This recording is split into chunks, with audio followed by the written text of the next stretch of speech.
Welcome to Duo Reads, where we decode deep ideas and break down big books one page at a time. Today, we're diving into a concept that, well, it really challenges how many of us think about success. Grit. That powerful combination of passion and perseverance. Most of us are taught, or maybe we just assume, that natural talent is the ultimate predictor of achievement. Like, if you've got it, you'll succeed. Simple as that. But what if that's not the whole story? What if there's something far more surprising at play? Maybe a blend of inner drive that can turn seemingly impossible obstacles into stepping stones. That's really what Angela Duckworth's compelling work, which we've been immersing ourselves in, truly reveals. Yeah, it's quite striking, actually. Duckworth, she's a leading scholar, MacArthur fellow, people call that the genius grant. But she started her own journey after her father told her straight up, you're no genius. So that personal angle, it really frames her whole scientific exploration. She uses these great anecdotes and solid research to show us how we can actually apply these insights into our own lives. Okay, so if talent isn't the whole story, what is? Duckworth didn't just dream this up in a lab. She went out into the real world, right? Starting with places like the United States Military Academy at West Point. I mean, think about it. Over 14,000 applicants, super qualified, mostly varsity athletes, team captains, all competing for just 1,200 spots. And yet, nearly 1 in 5 cadets drops out before they even graduate. A lot of them during that crazy intense 7-week beast barracks right at the start. It's kind of a puzzle, isn't it? It really is. And the immediate question is, okay, why? Why do some of the most promising cadets, people who are clearly top tier physically, academically, why do they quit when training's barely begun? Traditional research couldn't quite figure it out, but Duckworth discovered something fascinating, the whole candidate score. That's like a mix of SATs, high school rank, leadership, fitness, all that. Well, it did not predict who would actually make it through beast barracks. Seriously, so all those metrics didn't tell the full story? Not at all. What really made the difference, or what separated those who stayed from those who left, was this never give up attitude. They had basically the same scores otherwise. Grit, essentially, was the key. Wow.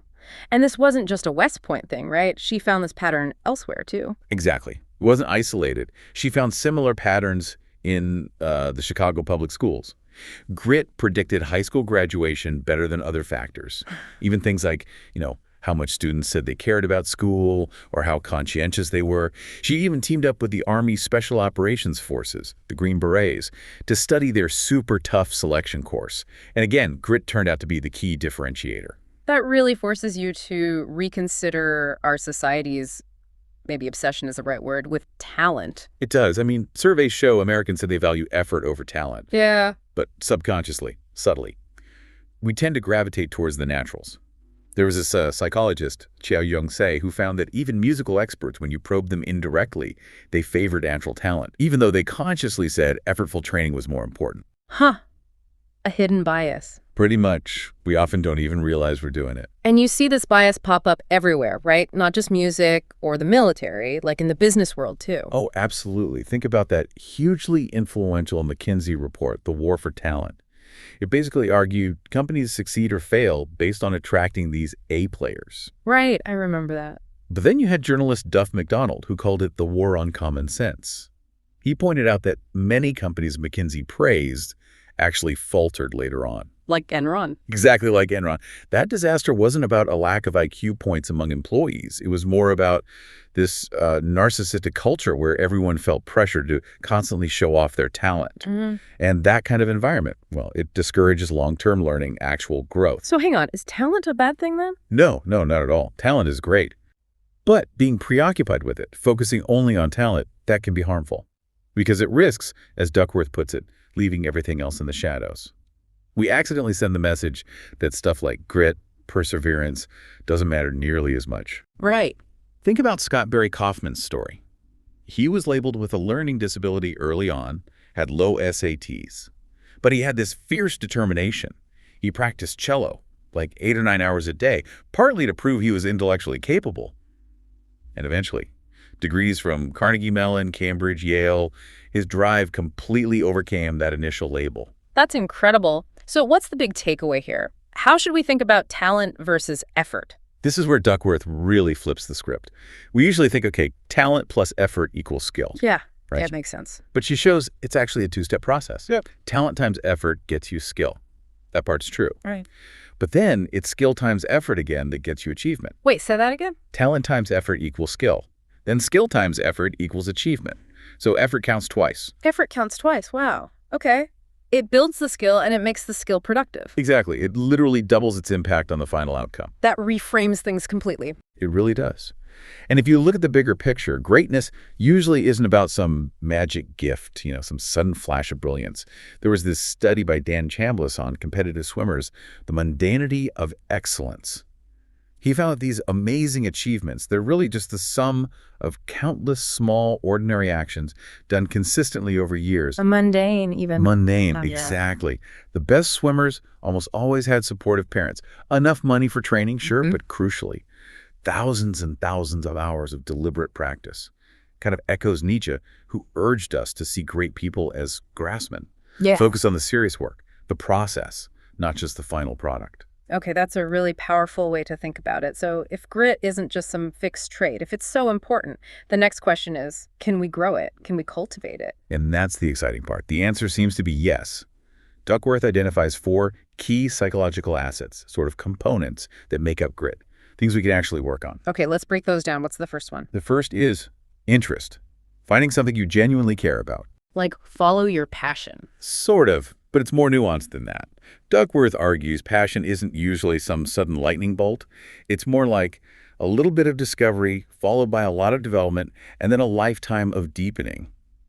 Okay. Initial interests are often pretty fragile, actually. They need active cultivation over years. You don't usually know your life's passion as a kid. It takes time to explore and let things develop. That makes sense. I think of stories like Mark Vetri, the chef. He started washing dishes, right? Just like the buzz of the kitchen. Then he got curious about what the chefs were doing. Exactly. Or Will Shortz, the puzzle editor for the New York Times. His interest sparked from a puzzle book his mom gave him, and she encouraged him. He was selling puzzles by the time he was 14. So it's about nurturing that initial spark. Yes, and Benjamin Bloom's research on talent development lines up perfectly here. He found those early years are critical for discovering interest. You need supportive mentors, people who make learning feel, well, pleasant, rewarding, almost like play. Rushing a beginner can actually cure their interest before it takes root. Okay, so interest is number 1. What's the second asset?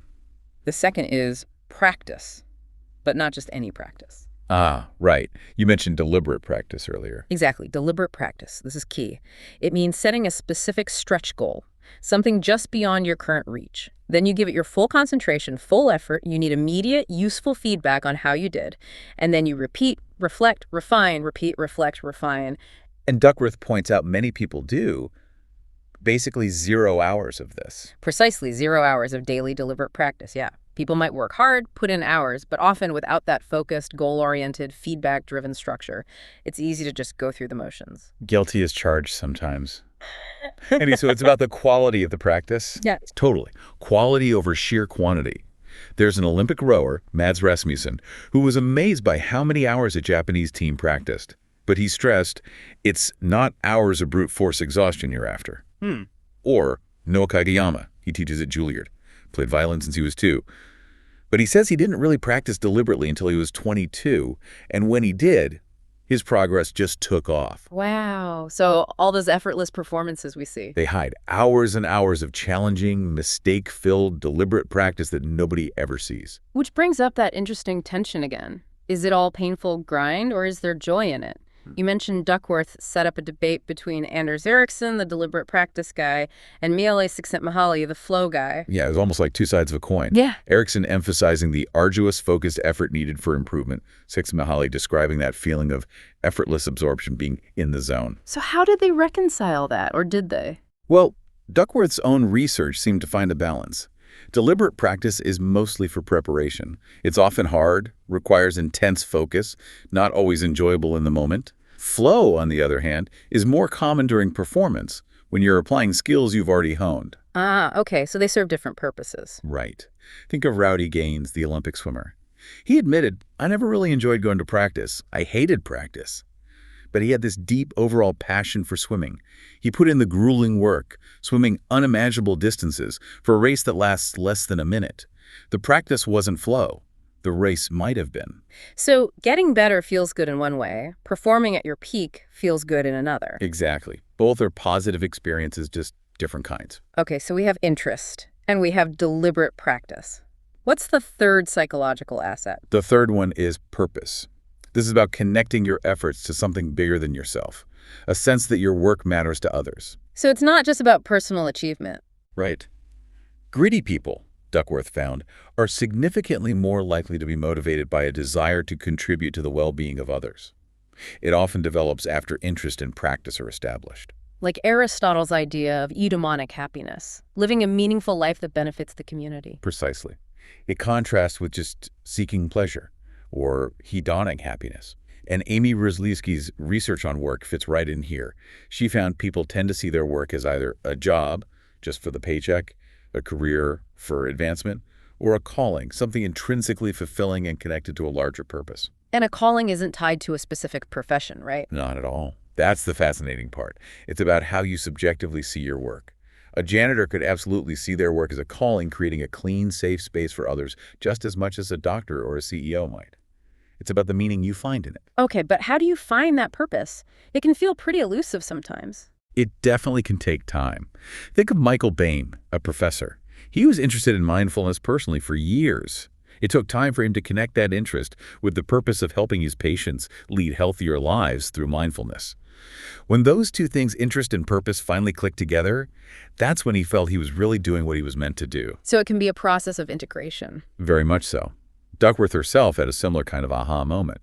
She started a summer program for disadvantaged kids, and seeing the impact, feeling that connection, that's when the power of purpose really hit her. And this connects to research on motivation, too. Yes. Adam Grant and David Yeager found that having dual motives, meaning being driven by both self-interest, like ambition, and pro-social goals, wanting to help others, is really powerful. People with both tend to do better in the long run. Like Kat Cole, the CEO of Cinnabon, her mom worked multiple jobs and always taught her to work hard and give back. That shaped Kat's purpose, helping people and teams unlock their potential. Interest, practice, purpose. Okay, what's the fourth and final asset? The fourth is hope. But this isn't just passive wishing. It's an active belief that your own efforts can improve your future. It's about resilience. This sounds like Marty Seligman's work on learned helplessness versus learned optimism. Exactly. Seligman's classic experiments showed how experiencing uncontrollable negative events could lead to giving up. But crucially, not everyone did. Some remained resilient. The key difference lies in how people explain bad events.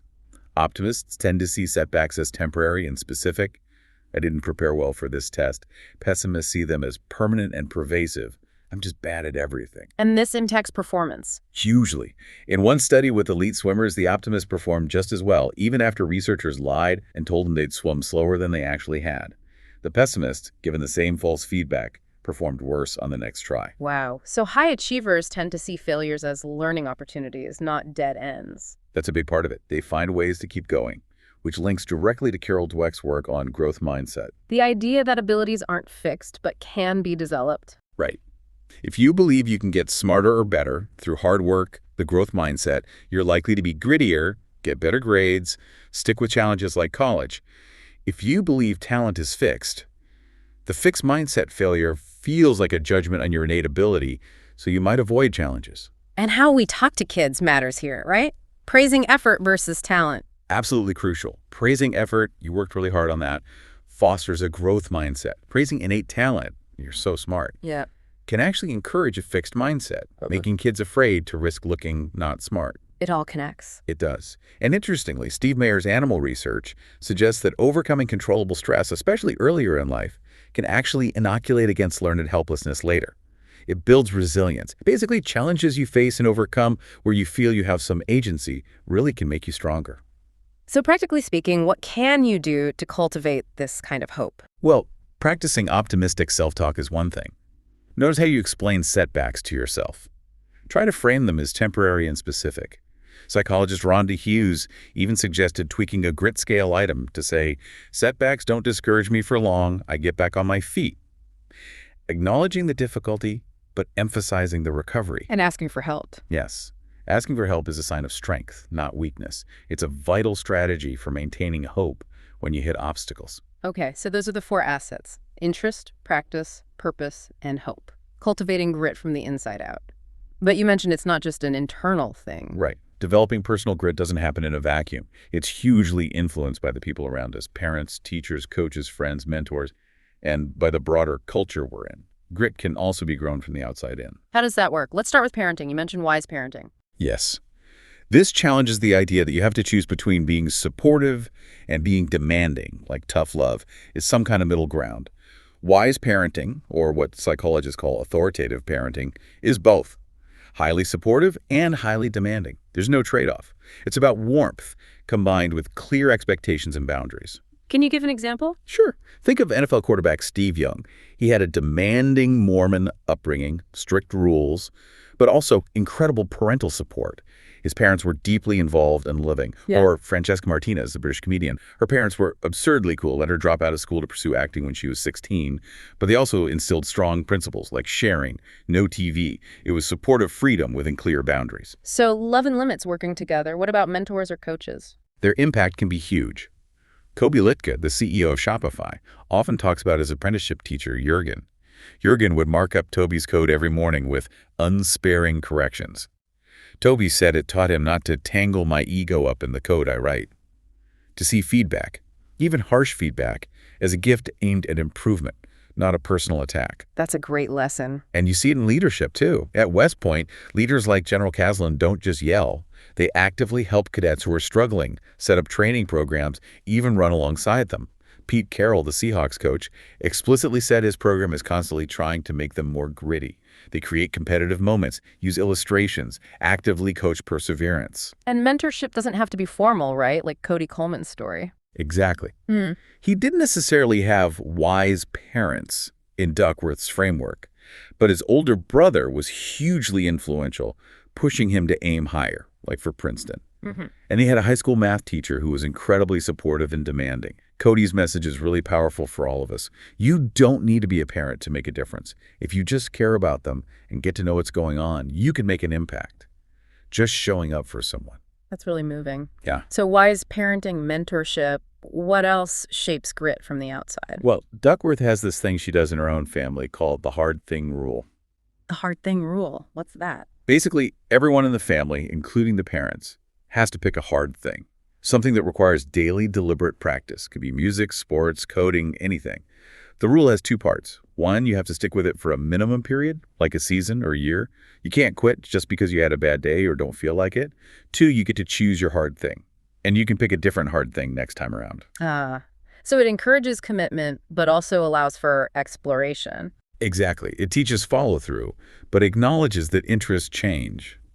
Her daughter Lucy tried ballet, gymnastics, track, piano, before finally landing on the viola, where her interest really took hold and deepened.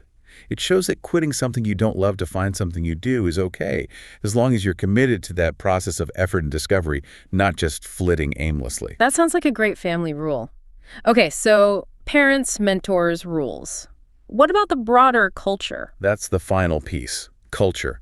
Duckworth argues that if you want to be grittier, one of the best things you can do is find a gritty culture and join it. Or, if you're a leader, work to create one. What defines a gritty culture? It's when a group basically agrees, this is how we do things around here, and this is why.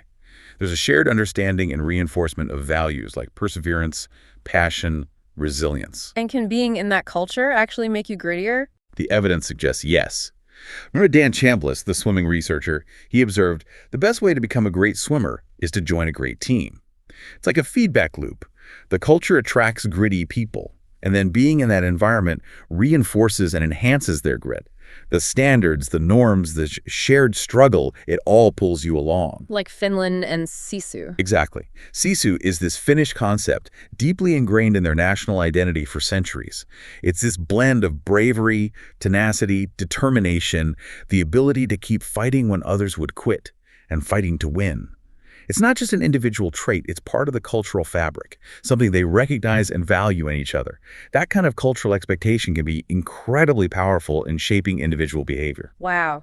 What an incredible exploration of grit. It really feels like it turns so much conventional wisdom about success on its head. It really does. It's clear that our limits, well, they're often more self-imposed than we think. Real achievement isn't just about having talent. It's about cultivating that powerful mix of passion and Perseverance. So stepping back, it's about actively finding and developing interests, committing to that hard, focused, deliberate practice, connecting what you do to a larger purpose, and crucially, nurturing hope, believing you can improve, learning from setbacks, and leaning on others. Perfectly put. And maybe Duckworth's own words capture it best. To be gritty is to keep putting one foot in front of the other. To be gritty is to hold fast to an interesting and purposeful goal. To be gritty is to invest day after week after year in challenging practice. To be gritty is to fall down 7 times and rise 8. Fall down 7 times, rise 8. I love that. We really hope this discussion helps you, our listeners, reflect on your own journeys, maybe in your career, your hobbies, personal growth, wherever. What really stands out to you about this idea of grit? How might you approach your own hard things with maybe a renewed sense of passion and perseverance after thinking about this? Definitely gives us a lot to chew on.